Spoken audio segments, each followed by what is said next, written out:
ایک اردو کا بڑا اچھا رائٹر گزرا تھا، اس نے کہا تھا کہ ایک آدمی کا مرنا تو موت ہے لیکن 100 آدمیوں کا مرنا مذاق ہے۔ مسئلہ یہ ہے کہ اتنا ناقابل برداشت زمانہ آ گیا کہ انسان کی جان کی ویلیو ہی نہیں رہی۔ مولا فرماتے ہیں دائیں ہاتھ سے دو بائیں کو پتہ نہ چلے۔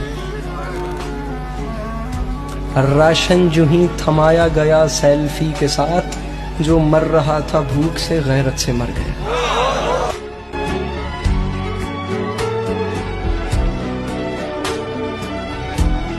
ایک اردو کا بڑا اچھا رائٹر گزرا تھا، اس نے کہا تھا کہ ایک آدمی کا مرنا تو موت ہے لیکن 100 آدمیوں کا مرنا مذاق ہے۔ مسئلہ یہ ہے کہ اتنا ناقابل برداشت زمانہ آ گیا کہ انسان کی جان کی ویلیو ہی نہیں رہی۔ مولا فرماتے ہیں دائیں ہاتھ سے دو بائیں کو پتہ نہ چلے۔ راشن جو ہی تھمایا گیا سیلفی کے ساتھ، جو مر رہا تھا بھوک سے غیرت سے مر گیا۔